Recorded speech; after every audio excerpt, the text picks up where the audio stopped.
Chrissy, thank you for taking a minute to chat with me. I'm really excited to learn about your story and you personally. Before we get into it, I'd love if you could just give a little bit of an intro on yourself and your background. So my name's Chrissy Thornill. I have been in the employer brand, recruitment marketing, talent brands, whatever you want to call it, space for over 15 years now.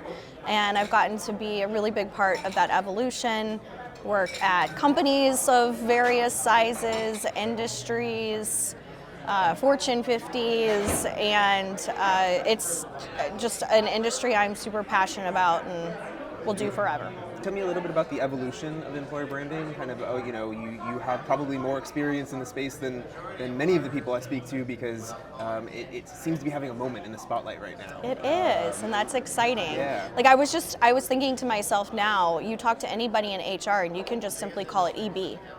And people know what it was, or know what it is. And 15 years ago, people didn't even know what employer brand was.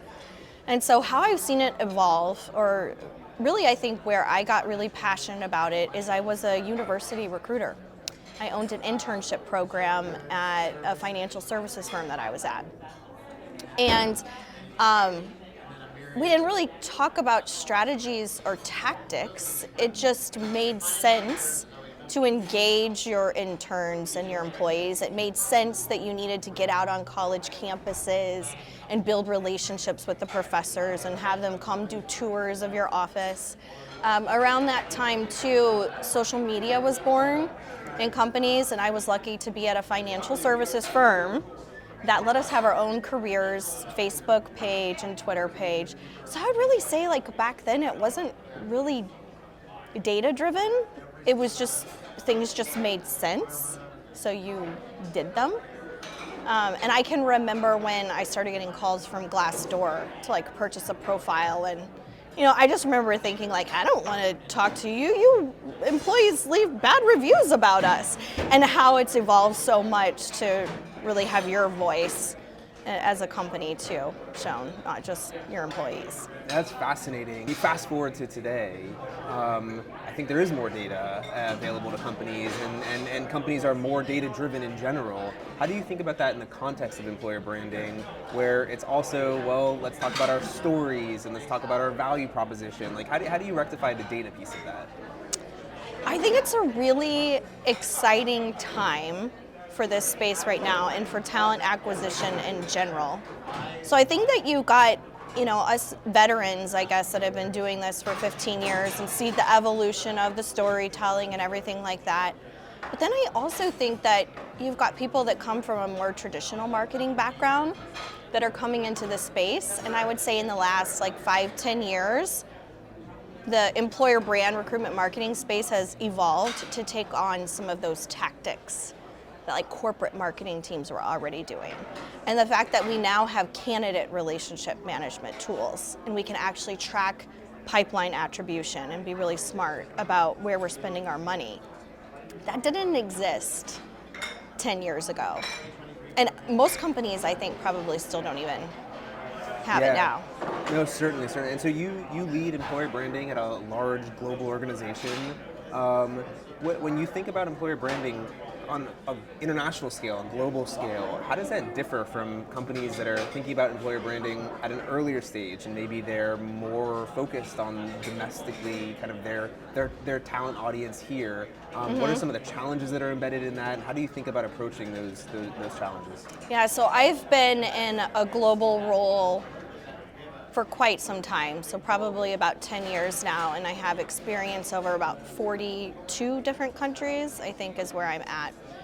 And I think the interesting thing is that when you're thinking about what your employee value proposition is going to be, or even the words that you're going to use, you have to always have a global mindset in mind, because certain words that maybe make sense in the United States mean something completely different in another country, and maybe something completely different bad in another country. So I think that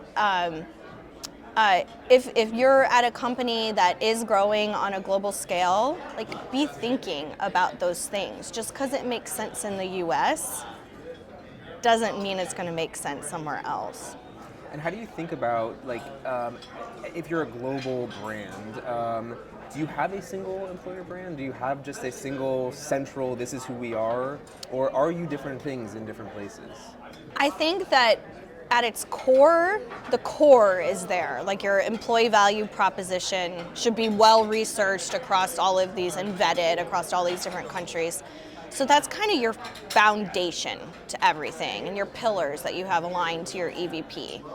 But sometimes what I find, whether it be across countries or different hiring segments or departments, sometimes we might dial up one pillar a little bit more than another, just because it resonates with that culture or like that type of work that you're doing. So I think there's little nuances and localizations that you need to make. But at the end of the day, like you're all on the same team, rowing in the same boat. You should have some kind of overarching foundation for how you define your culture too. Sure. I also think it helps drive your culture and keep that consistency across the globe too. How so? I'll tell a story. It's a random story, but it's when I had a big aha moment. It was during my time at Salesforce, and we had launched a careers Instagram channel. And what was great about it is we were featuring employees from around the globe of their authentic, iPhone pictures of volunteer events or team building events or equality events that they were doing, for example. It was kind of this curated news feed where employees started to connect with one another that wouldn't have otherwise connected, like in the comments. It was like our employer brand just unfolding for the world to see. And you would see employees in Australia seeing a team event that was done in Japan and saying, oh my gosh, that's so amazing, and tagging their leader, like, oh, can we do this? Or that's a great idea for a volunteer or a charity event. And so I think that it's kind of a more curated feed that your employees are following that they might not otherwise know what's happening in different parts of the world, and they feed off of each other. And that was a big aha moment for me when I realized that like employee engagement externally can like really drive your culture and employee engagement inside the organization too. I think that anecdote certainly brings that to life, and I think it's really, really, really interesting. I'm going to change gears for a second and ask you more personally. Sure. What is it that you love about what you do? I love that it is ever changing. I love that I've been a veteran in this space and have been able to watch it all unfold.